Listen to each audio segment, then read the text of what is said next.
Одоо жорлонгоо угаах одоо байн манай угаах юм юу зааж өгье. Одоо ийм жол зааж өгье. Энд болохоор би сая нэг аяг одоо 200 г ус хийсэн байгаа. Тэгээд энд нэг 120 г орчим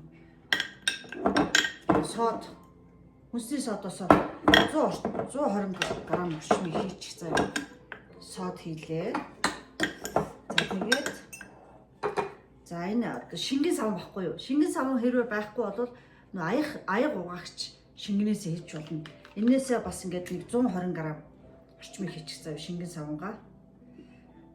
Шингэн савнгаа ингээд 120 г орчмыг хийлээ. За тэгээд энэ нөгөө уксус шүү дээ тий. Уксуснаас 30 г орчим. 30 г. Энэ бол нэг 15 г 2 таблетспун гэж байгаа. 30 г орчим.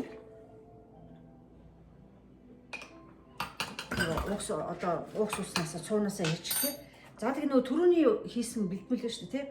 Энэгээр би нэг юм цацаг шийдсэн байгаа шүү дээ тий. Энээсээ шингэлээд хийгээд шүүж хийгээд ус дээрээс нэмсэн байгаа. За энээсээ би одоо дахиад юу нэг жижигхэн нэг халбаг хийчихье шүү гэд. Нөгөө за нэг халбаг хийчихье гой өнөрт болохын тулд. За хоёр халбаг хийж болно доо. Хоёр энэ 30 г орчим хийчихье. За ингээд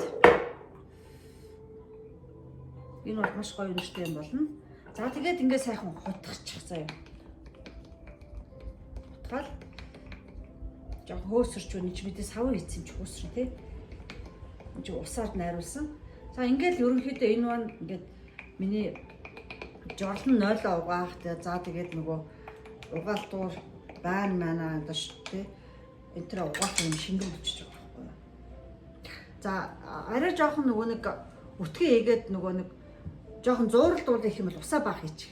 Усаа би сая нэг аяг хийсэн 200 г хийсэн. Тэгэхээр 100 г ус хийгээд тал яг усаад баах хийчих. Тэгэх юм бол арай жоох юм өтгөн болно. Тэрүүгээр ингээд нөгөө одоо биднээс илүү нөгөө комет юу лээ тэрэн шиг юм өтгөн болоод ингээд хийнэ. Би болохоор албаар жоохон шингээ хийсэн. Энийгээ ингээд нөгөө жорлонгоо угаах учраас энэлүүгээ шингэнээр хийгээд за ингээд тавьчихаар эн чинь жоохон байж байгаа.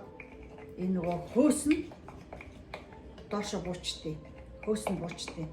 Тэгэл хэрэглэхдээ жоохон сэгсэрч байгаа л жоохон хэрэглэхээс өмнө жоохон ингэж сэгсэрч хөдлөж байгаа л тэгэл жорлонгоо угаа. Энэ бол маш гоё юм. Гоё өнөртэй юм. Жорлон угаагч болчихж байгаа.